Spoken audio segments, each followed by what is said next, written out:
introduction, and over the next about 20 minutes or so, I'll try to share my thoughts on the whole notion of accessibility, which is evolved today to where it is, thanks to all the efforts that you and others have made.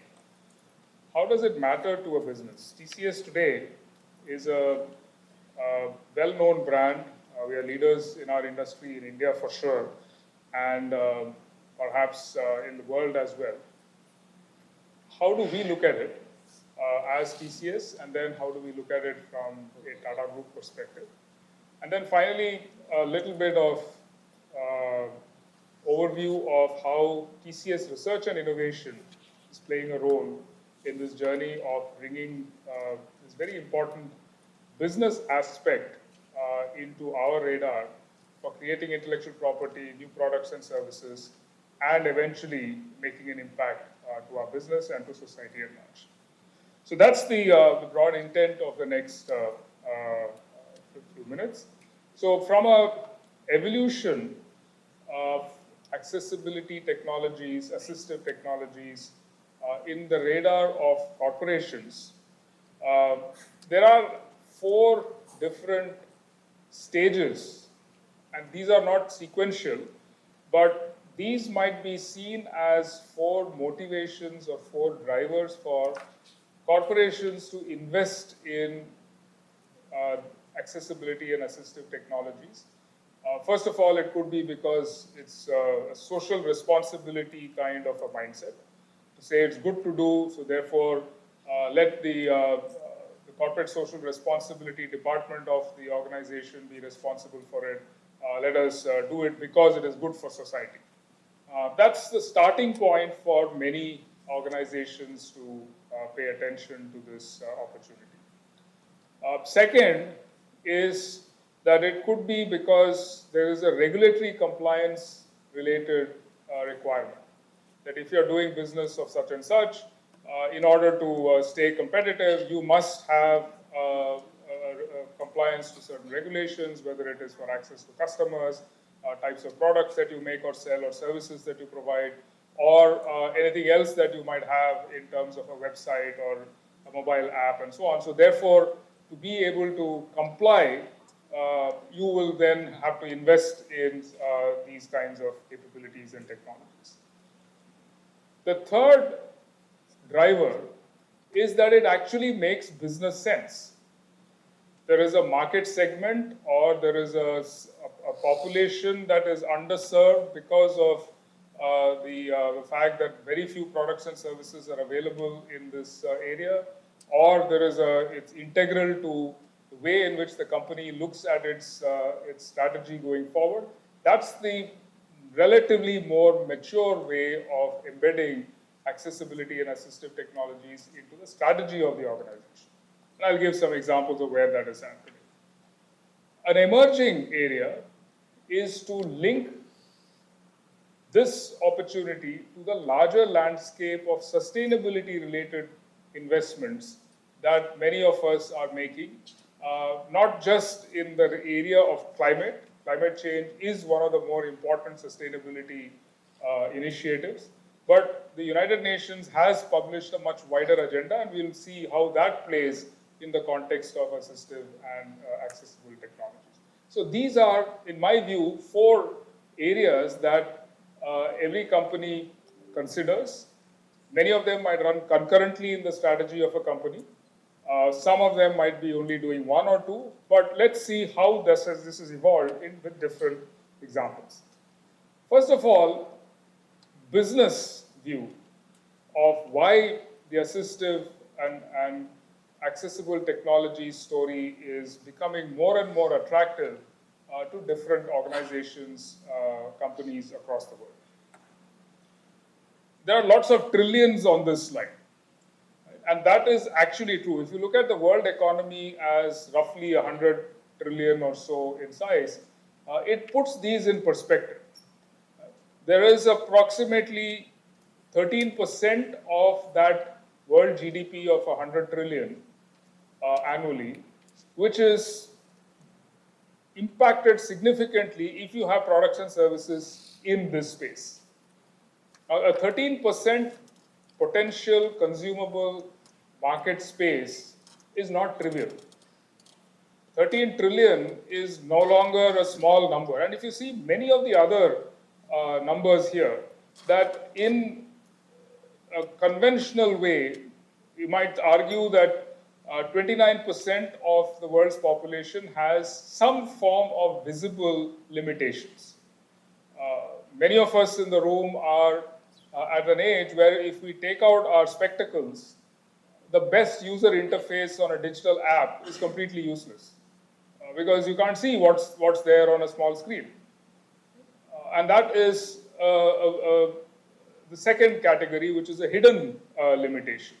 1 in 4 might have a temporary limitation because of an injury, because of anything else, and therefore, for that period of time, you are in some ways in need of assistive or accessible technologies. There could be situational limitations. All of us went through the pandemic. And in the pandemic, we had to maintain social distancing. We wanted touch-free interfaces for almost everything. We were shopping from home. We were ordering things, food online. When we went to an airport, we didn't want to touch anything, and we still wanted to go through all the processes required to fly or travel safely. All of these are situational limitations which affected practically the entire world. The world population of 7 or 8 billion, almost everybody was impacted by COVID-19. Elderly populations. And again, this is a huge segment which is growing, and it's going to almost double in the next 20 years or so. Elderly populations are being targeted, if that is the right word, by almost every industry, whether it is financial services, whether it is retail, whether it is fashion, whether it is travel, hospitality. All of these industries and everything else, automotive and so on, they are saying that if this segment of the population is going to be a dominant segment in terms of size, then you better have products and services for this. And in that segment, the proportion of need for accessible assistive technologies almost is 50-50. 51.8% of that elderly segment will need some form of assistive technology. And finally, let's not forget the other part, the so-called Gen Z part. I mentioned touch-free technologies, digital technologies for almost any kind of access. This bridge between what Gen Z expects literally from the time somebody wakes up to the time they go to bed, which might be 20 hours later, the need for these technologies, which were hitherto seen to be only assistive or only accessible technologies, is becoming mainstream. And I'll come back on this in that sense. So in this sense, the market is attractive. Any business would like to exploit this market. So that's point number one. It is no longer a niche. It is no longer a segment which is nice to do for many businesses, many industries. It's a must do. So lesson number one for all the researchers, academics, startups in the audience is to seriously look at this not as a step one, which is a societal story alone, but look at it as number three, which is a business opportunity story for any organization. The second message that I'd like to leave with you, which I mentioned in the beginning, is that the broader sustainability goals of the United Nations, the 17 SDGs, Sustainable Development Goals, there are at least 5 of these which are significantly impactful from the perspective of what assistive and accessible technologies can do. These are, again, not trivial. These are not easy to do by any means. But these will become more and more important, exactly the way we are seeing one of the SDGs, which is climate action, which is really taking all the attention in the recent past, number 13. The other 5 that you see, whether it is quality education or decent work and economic growth or reduced inequalities, etc., sustainable cities and so on. That is the opportunity to channelize a lot of the work that is happening in this conference into a much higher level of awareness and visibility. This is emerging today. It has not yet happened in the context of very large amounts of attention being paid of linking what is hitherto been seen as a nice to do into an SDG kind of a goal and saying, all right, if this SDG of sustainable communities is important, then this is relevant and therefore it can scale much faster. So that's the mindset that I would like to point out in this context. So what is the world of business doing? Several examples.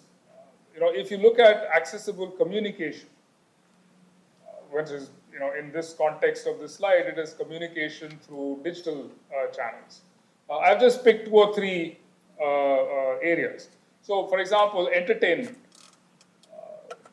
Harking back to the pandemic for a minute, most of us who never watched any kind of digital content because we had time on our hands, we'd probably spend a lot of time on these media channels, which are available now on your smart TV or your phone or whatever. If you notice, many of these had become very accessible friendly.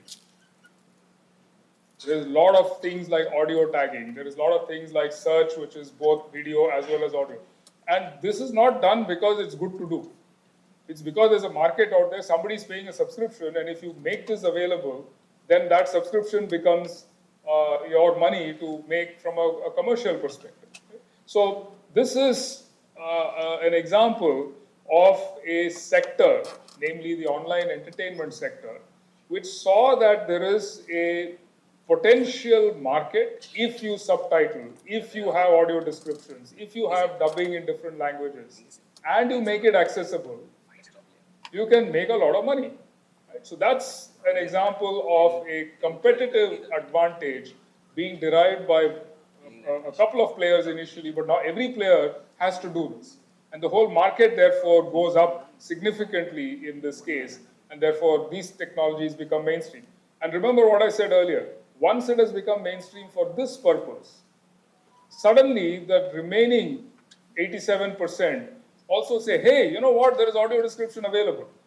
So when I'm jogging or something and I want to just listen to a movie, I can.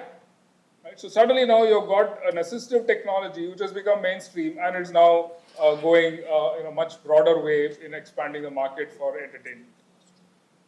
Accessible information and content, whether it's on websites, whether it's on any other digital channel.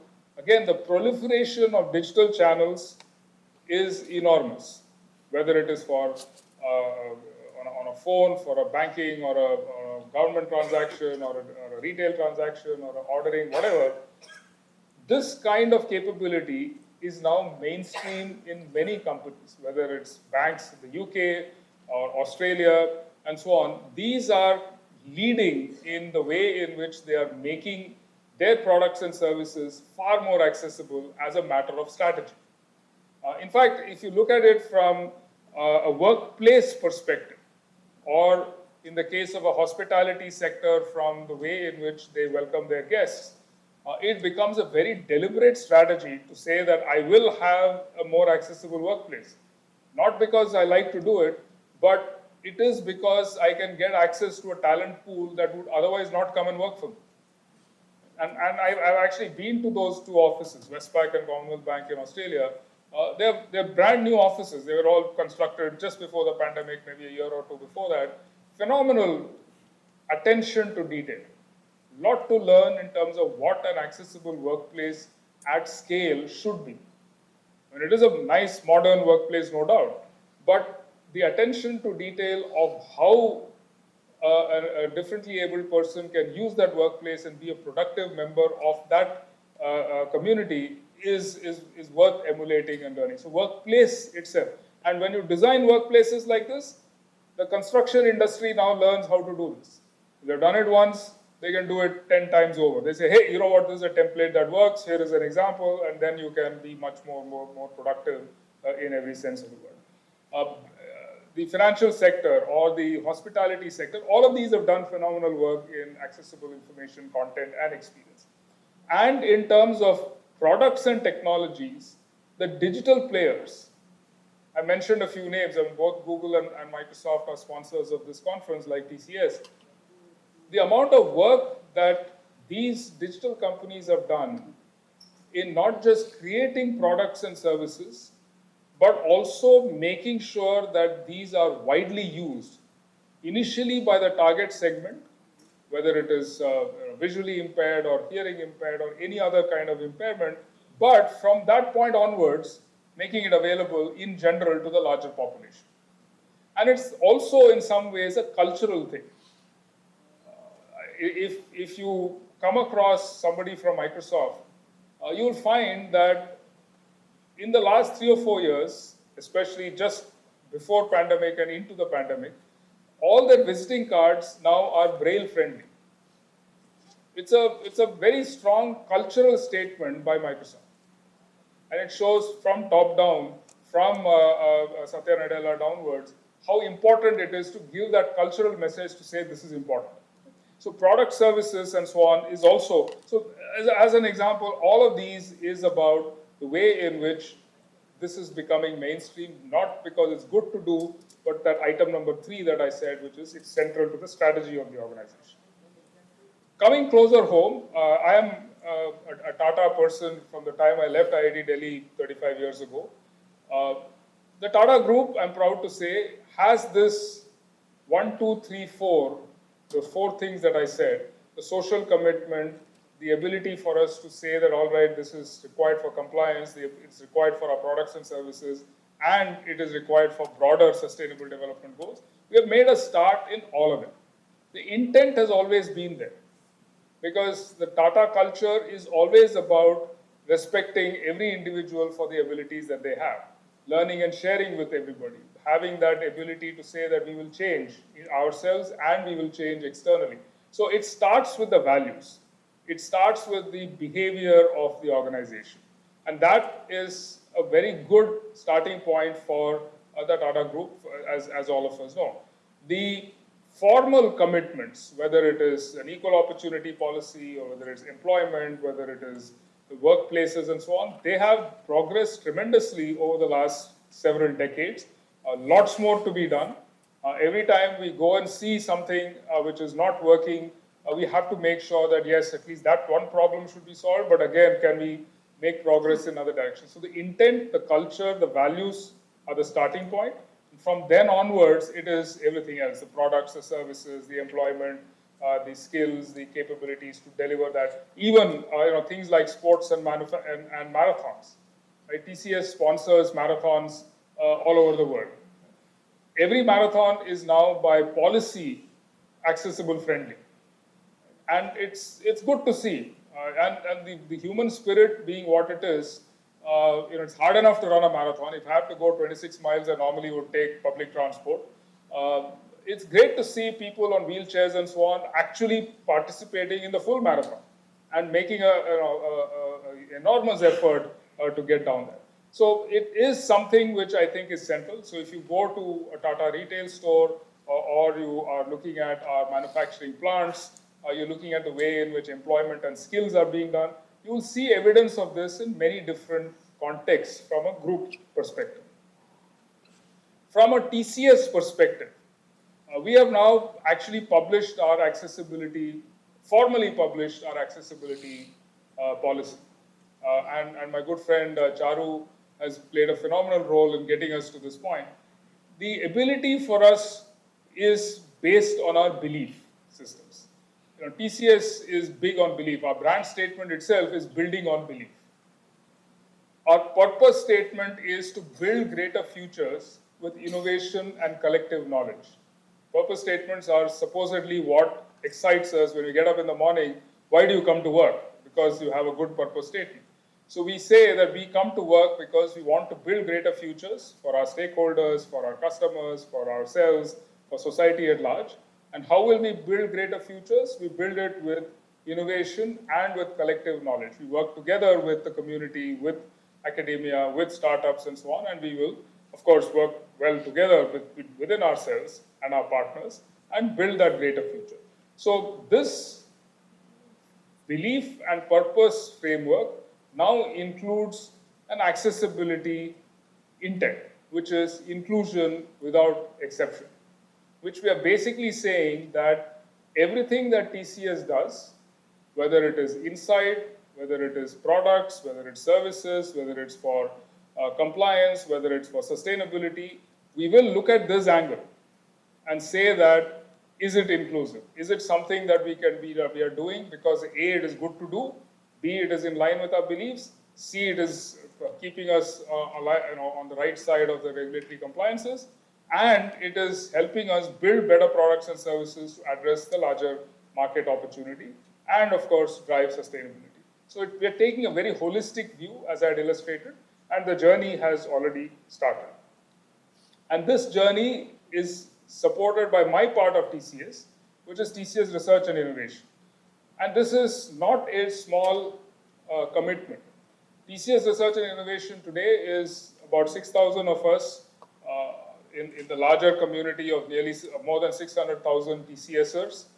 We are creating intellectual property at a significant volume, speed, and scale. Secondly, we are looking at computing research, but not computing in isolation. We are looking at computing research in intersection with every other science, whether it's the life sciences, whether it's the material sciences, whether it's the mathematical sciences, whether it's the behavioral sciences, and making sure that we can have that interdisciplinary way of creating that new insight, that new capability, that new intellectual property, that publication, and so on.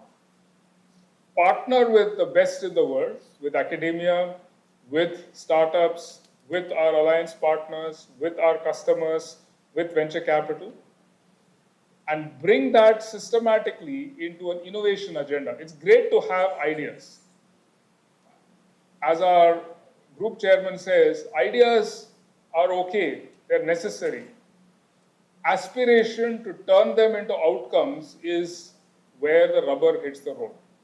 That's my innovation responsibility, whether it's innovation for industry, whether it's innovation for a specific market opportunity, whether it is for social innovation, and it is for, of course, using digital technologies in all its context. So let me give you some examples of what TCS R&I is doing. From a philosophy perspective, TCS R&I has the same intent. Right? We will have a lot of focus on our internal capabilities. The accessibility research group and the accessibility business groups are working together with the larger context of both TCS Research and Innovation and our business groups, working with the community and establishing significant collaborations and partnerships. From the internal perspective, the accessibility implementation inside TCS, whether it's working with our facilities teams, whether it's working with our HR teams, implementing our policy is one of the core areas that we are paying a lot of attention to. The second is the ability for us to work with the broader community. And here I'll show you a couple of examples of how this works, but the way in which we are partnering on one side with academia, whether it's here in India with many of you who are here, whether it's in international context with the Royal College of Art and so on, we are working very deeply with the way in which this intellectual capital can be broadened and deepened. The way in which communities can contribute both inwards as well as outwards. And you'll see a couple of examples of how that's going on. And lastly, collaborating and partnering with every stakeholder is key. That co-innovation responsibility that I showed you is the way in which we want to do it. We are good. We have a good team. We are building a lot of things ourselves. But by no means can we build everything that we need ourselves. Here are a couple of examples. Let's play the first video, please.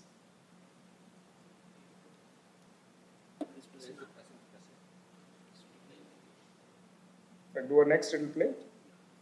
Yeah.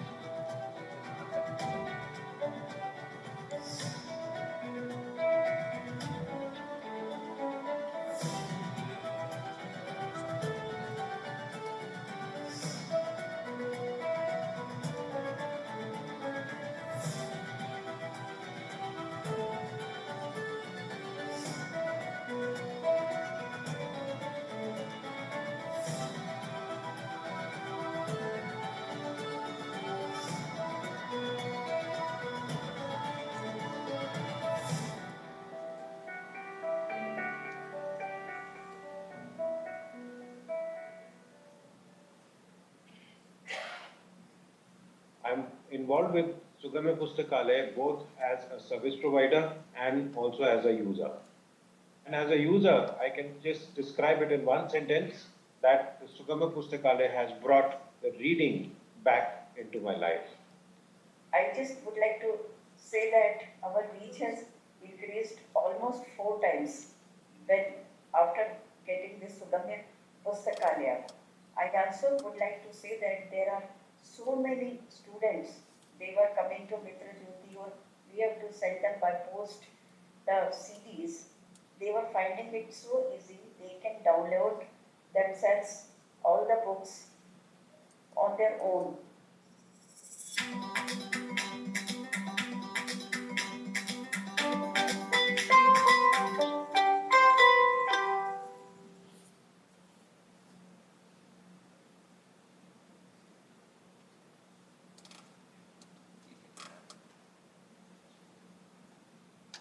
So that gave you one example of how TCS's accessibility products, intellectual property, patents, and so on came to life with the DAISY Foundation of India, with several other partners. Now it's going global in a much broader way. It's something that we are very proud of. It's not just creating impact in a social context, of course, which is good, but now it is becoming part of the larger suite of things that TCS takes to market and makes this available commercially as well. This is an example of that end-to-end accessibility enablement through something which is not just applied societally for an important cause, but also is becoming part of a larger business context. And let me not also underemphasize the need for partnerships here. This is something that we have done not just with the DAISY Foundation, but now the larger global population is interested in this. The United Nations and other agencies are trying to pick it up and take it to many other markets. Standardization becomes important because while we have done something here, it's important that this becomes available and aware to the larger standards community. And therefore, what can we do in different aspects of not just this particular project, but future extensions of this project with the Royal College of Art and the British standards bodies to make sure that the next phase of this, which is vocal accessibility, can also be made part of the same suite of offerings and so on and so forth. A lot of effort has to go into that going forward. Implementing internally as well, it's important. Making sure that these kind of technologies are available inside TCS for our own colleagues who might need to use these and so on. Let me give you a second example of a very interesting piece of technology which came from the TCS incubation group. Our lab in Trivandrum and Kochi worked very diligently on this. You see the video and then I'll tell you the story of how it's creating a potential business impact.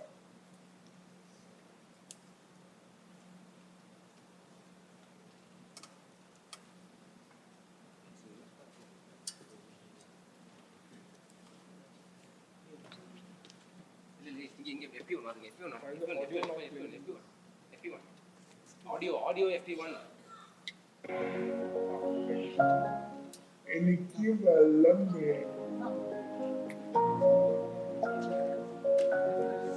Nugraha very much enjoyed session with Manu and Rohit sir from TCS.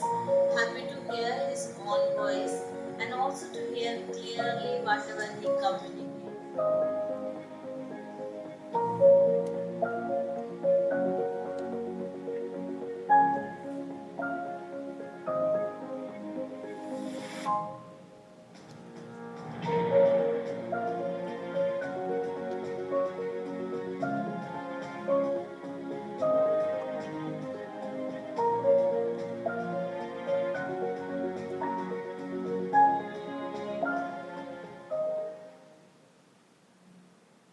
So this kind of device, as you can see, is not just essential for the community that it targets, that it is about making vocal capabilities far more accessible and available to anybody who needs to use it, but has a much broader application. TCS and one of the leading UK banks have partnered to take this to a much wider marketplace in India and other parts of the world. That's on the commercial side. But also now, the same core technologies are much more broadly available and much more broadly implementable in different contexts. So these are two examples, Sugamya Pustakalaya and Assisto, which are from TCS Research and Innovation. The ecosystem examples is what I'll further now go on to. TCS runs something called the Digital Impact Square. This is an incubator that was established in Nasik about 6 years or 7 years ago. And it is something we are extremely proud of.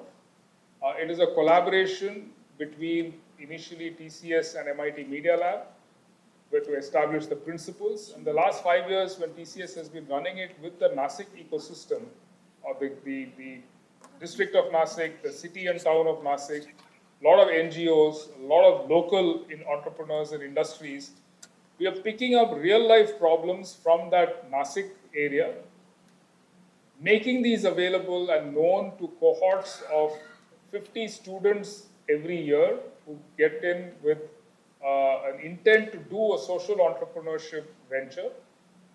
They get mapped to these challenges that the ecosystem has thrown up.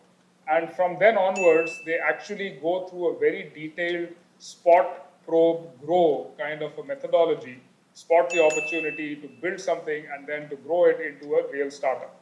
That's the whole story.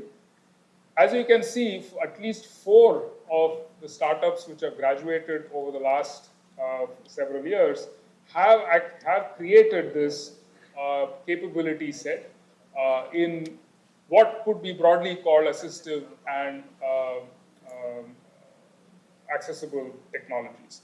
And these are just the spark. I think there are many more which are potentially going to be there. The another next 4 are already in the pipeline. And our belief is that as we get more entrepreneurial talent interested and excited about the way I described the opportunity, not just social importance, social good, but broadly going into a much wider landscape, there will be greater and greater impact in that capability. And this, I'm happy to say, Seed Lab, you see it on the bottom right. Seed Lab is in Kuala Lumpur in Malaysia. It is sponsored by one of our significant customers there, Petronas, as part of their social programs. They have replicated the Nasik concept in Kuala Lumpur with Malaysian entrepreneurs and students. And we hope that this will go worldwide in terms of principles. And there will be many more things to be done in this space. Looking forward, let's see what TCS Research is working on. I'll play my last video.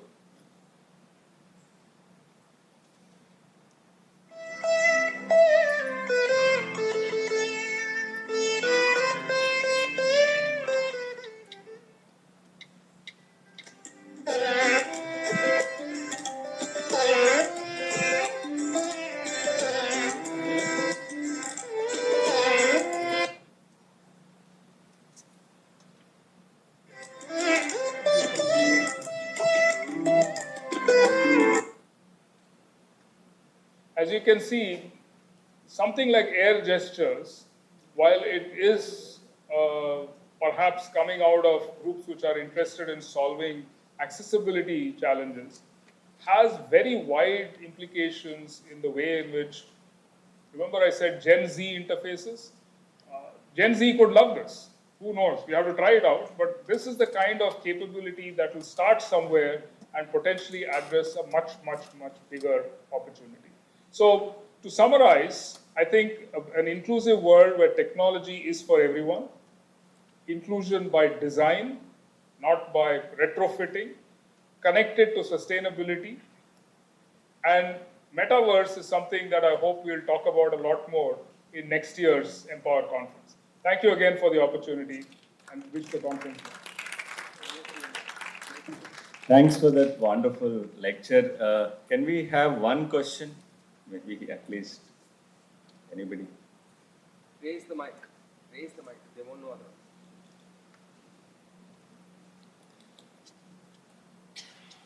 Turn it on.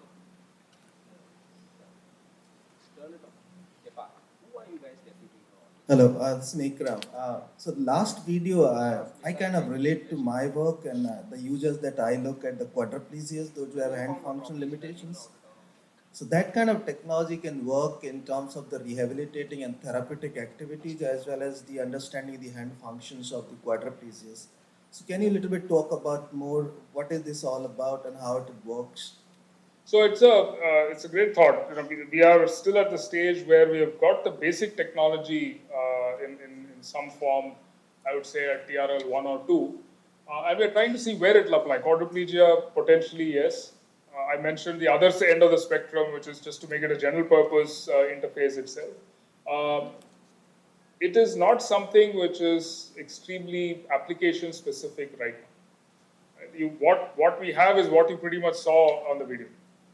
So we can figure out gestures based on simple phone cameras or laptop cameras, and we can implement a few things. You saw volume control as one of the things that we have done. See, 5 years ago, you would have had to have Kinects and very expensive equipment to do this kind of stuff.